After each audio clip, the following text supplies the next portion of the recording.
اقرأ الفاتحة.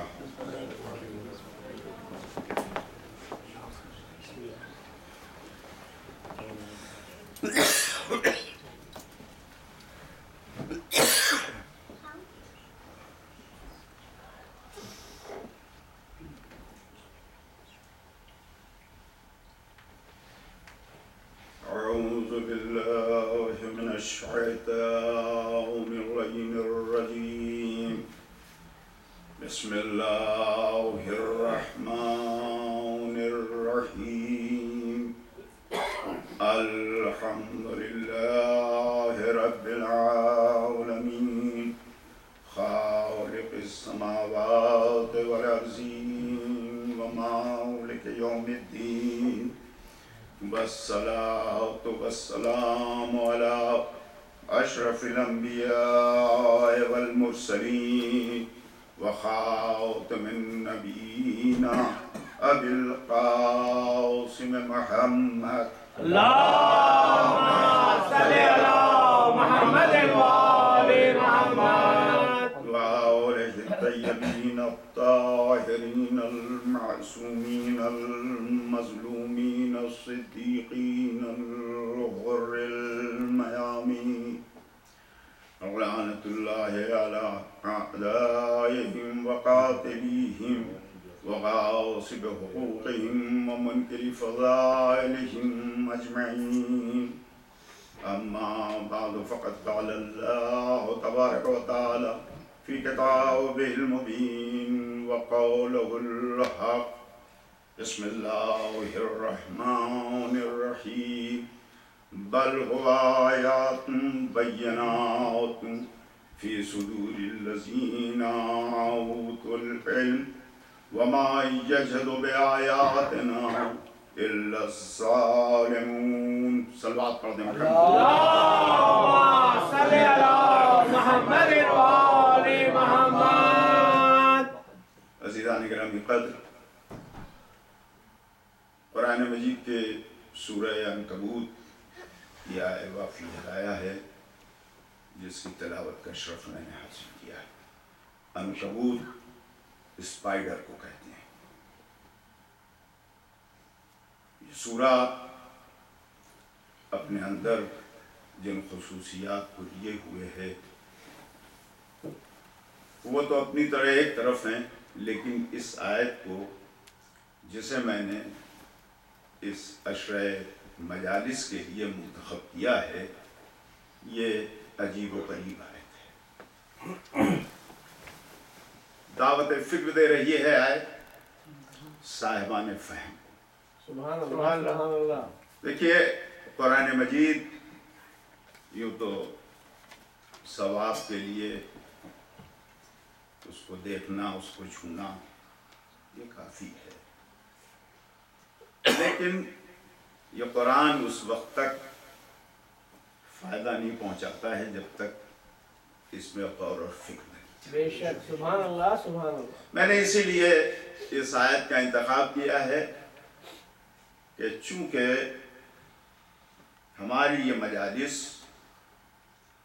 ہمارے یہ اجتماعات اس لیے ہوتے ہیں کہ ہم ذکر آل محمد کریں اور اس ذکر سے اپنے قلوب کو جلا بخشیں. سبحان اللہ سبحان اللہ. لیکن اگر آپ تنہا ذکر آل محمد کریں گے تو یہ ذکر مکمل نہ ہوگا جب تک اس ذکر کے ساتھ قرآن کا ذکر نہ ہو. بے شک. واہ واہ واہ. اور میں یہ اپنی طرف سے نہیں کہہ رہا ہوں کہ روا روی میں کوئی بات کہہ رہا ہوں، اس لیے کہ پیغمبر اسلام ختمی مرتبہ حضرت محمد مصطفیٰ صلی اللہ علیہ وسلم یہ حدیث ہے آپ کے سامنے، انی تارکٌ فیکم الثقلین کتاب اللہ و عطرتی. دونوں کو چھوڑا ہے، اللہ کی کتاب کو اور عطرت کو. تو اب یہ کیسے ہو سکتا ہے کہ ہم ایک کا ذکر کریں اور دوسرے کا ذکر کریں؟ سلوات پڑھنے کے بعد مل کے پڑھیں.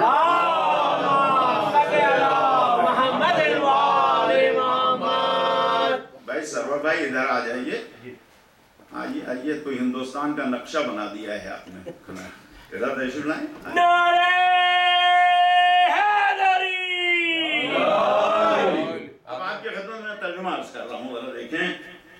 ارشاد ہو رہا ہے بل ہوا آیات بینات فی صدور الذین، آیات و بینات کے لیے اللہ نے چن لیا ہے کیا؟ صدور، سینے.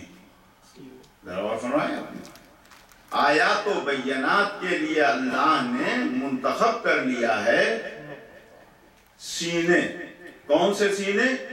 اوت العلم، جنہیں علم دیا جا چکا ہے.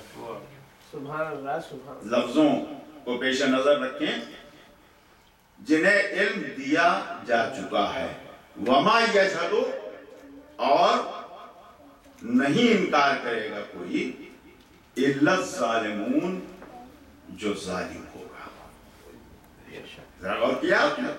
یعنی ان آیات و بینات کے لیے جن صدور کو چن لیا گیا ہے، ان کا انکار سوائے ظالم کے اور کوئی نہیں. سبحان اللہ سبحان اللہ. ابھی میں آپ کی خدمت میں اس جملے کی اہمیت اور افادیت اور اس کی گہرائی اور گہرائی پر چند جملے عرض کروں گا کہ دیکھیں آپ. اب آپ یہ بتائیں کہ یہ آیت مبارکہ دعوت فکر و فہم دے رہی ہے کہ نہیں دے رہی ہے یا نہیں؟ موضوع ہی میرا کچھ ایسا ہے کہ قرآن اور اہل بیت کا رشتہ. سبحان اللہ. یعنی ایک دوسرے سے کا کیا تعلق ہے، کیا لنک ہے ایک دوسرے کے درمیان، اور اسے وصل کہتے ہیں. اسے وصل کہتے ہیں. جب قریب میں آ جائیں ایک دوسرے کے تو ایک دوسرے کی قربت کیا ہے. اب اگر کوئی اہل بیت کا چاہنے والا اور قرآن کا چاہنے والا اپنی طرف سے یہ بات کہتا تو سننے والے یہ کہتے کہ یہ تو اختراع ہے، یہ تو محبت میں کہہ رہے ہیں، یہ تو عقیدت میں کہہ رہے ہیں. لیکن اب میں اس کے لیے کیا کہوں کہ قرآن خود اپنا تعلق اہل بیت سے کیا ہے اسے بیان کر رہا ہے. اور کیا قرآن خود بیان کر رہا ہے. قرآن ہے کیا؟ قرآن اللہ کا کلام ہے. قرآن کے مطلب ہوتے ہیں کہ زیادہ پڑھنا، وہ کتاب کے جو بہت زیادہ پڑھی جائے. لیکن قرآن کا ایک نام اور ہے جسے کلام اللہ کہتے ہیں، اور میں کہتا ہوں اصل نام یہی ہے، اس لیے کہ قرآن اللہ کا کلام ہے. ذرا غور کر رہے ہیں، یہ اللہ کا کلام ہے. یعنی وہ اسٹیٹمنٹس، وہ آیات، وہ وحی جو اس نے اپنے رسول پر نازل کیا، وہی کلام ہے، وہی کلام ہے. اب یہ کیسے میں کہہ دوں کہ قرآن اپنا رشتہ بیان کر رہا ہے؟ میں یہ کہنا چاہتا ہوں کہ اللہ کا کلام اہل بیت سے کیا رشتہ رکھتا ہے اس کا ذکر ہو رہا ہے. اس کا ذکر یہ ہو رہا ہے. اب ذکر کیسے ہو رہا ہے؟ ذکر کا انداز بھی بالکل بدلا ہوا ہے. ذرا غور فرمائے آپ نے.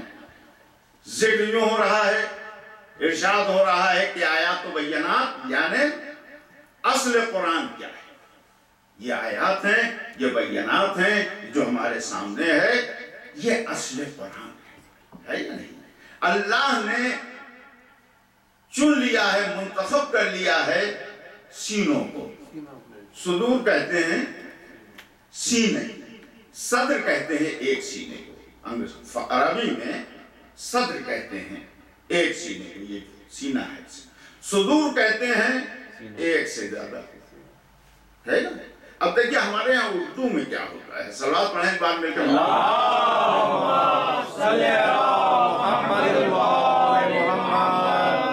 اردو میں یا تو سنگولر ہوگا یا پلورل ہوگا، اور یہی انگریزی میں بھی ہے. لیکن عربی میں یہ تین صیغے ہوتے ہیں. ایک ہوتا ہے واحد، ایک ہوتا ہے تسنیہ، اور ایک ہوتا ہے جمع. واحد ایک کے لیے سنگولر ہے، تسنیہ دو کے لیے آتا ہے. ذرا غور فرمائے آپ نے. اور جمع جب دو سے زیادہ ہوتا ہے. بات آگے سے جہاں لے جانا چاہتا ہوں میں آپ کو. اب یہ جو لفظ استعمال ہوا ہے صدور، یہ نہ واحد کا صیغہ ہے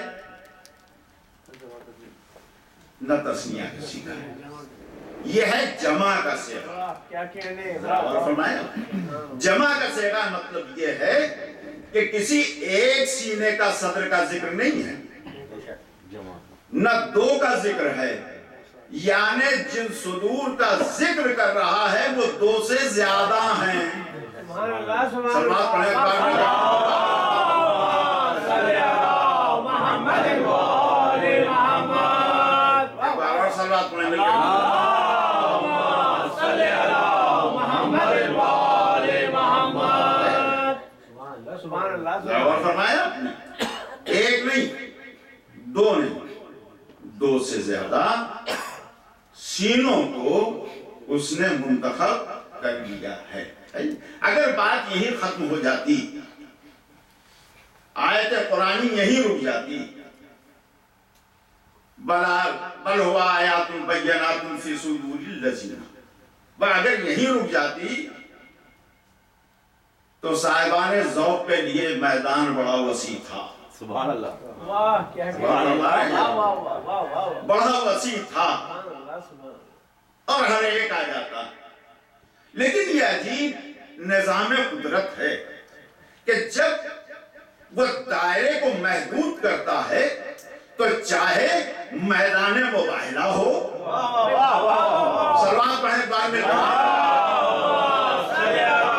محمد وآل محمد. چاہے میدان مباہلہ ہو یا انتخاب ہو سینوں کا آیات و بینات کے لیے، وہ اس بات کی گنجائش نہیں چھوڑتا ہے کہ ایسے اس دائرے میں آ جائیں کہ جن کی کوئی اہمیت ہی اسلام میں نہ ہو. میں لفظ بہت بچا کے آپ کے خدمت میں عرض کر رہا ہوں، جن کی کوئی اہمیت ہی نہ. یہ الگ بات ہے کہ لوگ اپنے مفاد کے لیے اہمیت دے دیں، لوگوں کی دی ہوئی اہمیت کی کوئی اہمیت نہیں ہے جب تک اللہ نہ انہیں اہم قرار دے. سلوات پڑھنے بعد مل کے صلی اللہ محمد وآل محمد. تو اب دیکھیے کیا ہے، آیت کا سلسلہ آگے بڑھتا ہے کہ اللہ نے منتخب کر لیا ہے صدور کو، سینوں کو. کن سینوں کو منتخب کیا ہے؟ اوتوا العلم، جنہیں علم دیا جا چکا. پاسٹ ٹینس کا یہ صیغہ ہے. ذرا اور فرما رہے ہیں آپ، جن سینوں کو اس نے منتخب کیا ہے انہیں علم دیا جا چکا، یہ نہیں کہ دیا جائے گا. سبحان اللہ سبحان اللہ. اور فرما رہے ہیں تو اب جس نے منتخب کیا اسی نے علم بھی دیا. میں کیا کہہ رہا ہوں؟ سبحان اللہ سبحان اللہ. میں ایک بہت بڑے مسئلے کو حل کرنے کے لیے آگے بڑھ رہا ہوں آپ کے خدمت میں کہ جس نے ان سینوں کو منتخب کیا اسی نے علم بھی دیا. اب کب علم دیا؟ یہ اس وقت طے ہوگا جب آپ یہ طے کر لیجئے کہ کب سینوں کو منتخب کیا. جب سے سینے منتخب ہوئے سبحان اللہ سبحان. نہیں، یہ تو بات کی بات ہو جائے گی. یہ تو ایسا ہے کہ کچھ لڑکوں کو آپ جنہیں آپ سمجھ رہے ہوں کہ بڑے ٹیلنٹڈ ہیں انہیں آپ سلیکٹ کر لیں، اس کے بعد پڑھائیں. میں کیا کہہ رہا ہوں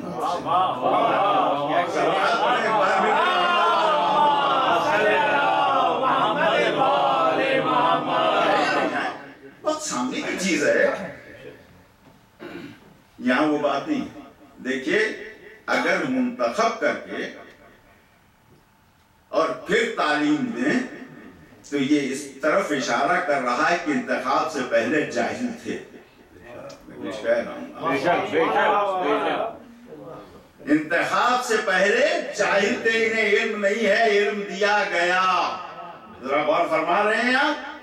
یہاں یہ بات نہیں ہے جس کی خلقت ہی ہو رہی ہو، جو علم میں راسخون کہے جا رہے ہوں، ذرا غور فرمایا آپ نے؟ تو آپ مجھے کہنے دیجئے کہ آیات و بینات سے پہلے اس نے اس کا علم انہیں عطا کر دیا۔ سلوات پڑھنے کے بعد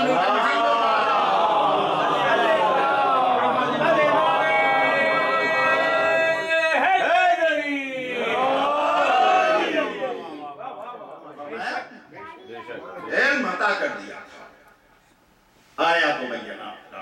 وما یشہد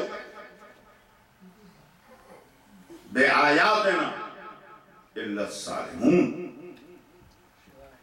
کتنا بڑا تازیانہ ہے اللہ کا ہے۔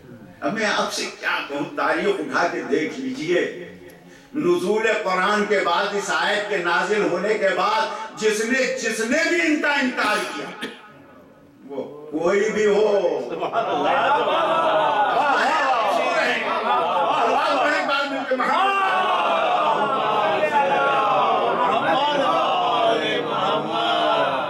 کوئی بھی بے شک۔ دیکھیے ایسا تو نہیں ہے کہ کوئی دائرہ کھینچ کے کہا جا رہا ہے یا نہیں؟ جس نے بھی انکار کیا آیات و بینات کا، وہ سب ظالموں کے فہرست میں شمار ہوں۔ ہم اور آپ کسی کو ظالم کہہ دیں تو ہو سکتا ہے ہمارا آپ کا مفاد وابستہ ہو۔ میں کچھ کہہ رہا ہوں آپ سے، ہے یا نہیں؟ کوئی مفاد وابستہ ہوگا، ہم نے کہا نہیں بڑا ظالم ہے، ہو سکتا ہے کہ وہ ظالم نہ ہو، لیکن اگر ہماری کوئی بات پوری نہیں ہو تو ہم نے کہا تم نے ظلم کر دیا ہے۔ لیکن اللہ جب کسی کو ظالم کہے، یاد رکھیے گا، وہ سند اس وقت تک دیتا ہی نہیں ہے جب تک مہد سے لے کر لہر تک نہیں اس کا کردار سامنے۔ اللہ دے رہا ہے سند، ہم اور آپ نہیں دے رہے ہیں۔ ہم نے محبت اور عقیدت میں جو چاہا کہہ دیا، جسے کہہ دیا، کسی سے خفا ہوئے تو کچھ کہہ دیا، کسی سے بہت خوش ہوئے تو کچھ کہہ دیا۔ اللہ نے اسی سب کے لیے رشتہ داریوں کو دور کر دیا۔ نہ کوئی رشتہ داری، نہ کوئی تم سے تعلق۔ اللہ جب سند دیتا ہے تو سیرت پر دیتا ہے، کردار پر دیتا ہے، اطوار پر دیتا ہے، اعمال پر دیتا ہے، اور ایسا نہیں کہ وقتی عمل کو دیکھ کے کہہ دیا۔ میں توجہ چاہتا ہوں آپ سے، وقتی عمل کو دیکھ کے یہ کہہ دیا کہ نہیں تم تو بڑے سچے ہو، صادق ہو۔ سبحان اللہ، ذرا غور فرمایا آپ نے؟ اور اس میں بھی بڑی گنجائش ہے میرے عزیزو، کسی ایک بات پر صادق کہہ دینے کا مطلب یہ نہیں ہے کہ وہ حقیقت صادق ہے، اس لیے کہ آپ کو پتا نہیں کہ اس کے ذہن میں کیا ہے، آپ کو معلوم نہیں اس کے دل میں کیا ہے، آپ کو پتا نہیں مستقبل میں کیا عمل رہے گا، ایسا ہی سچ بولے گا یا نہیں بولے گا۔ آپ نے تو وقت کو دیکھ کر سند دے دیا ہے، لیکن اللہ اس وقت سند دیتا ہے جب اسلاب سے دیکھتا ہے صداقت۔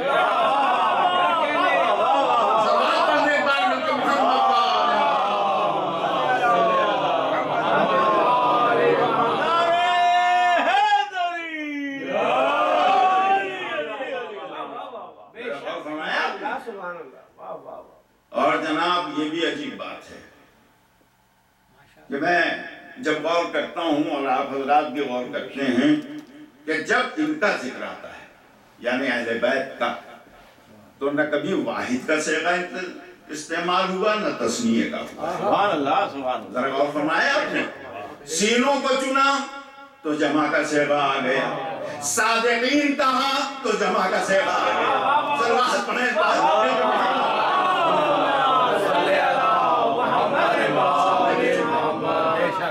سامنے کی چیزیں ہیں، ذرا آپ دیکھیں ہے یا نہیں؟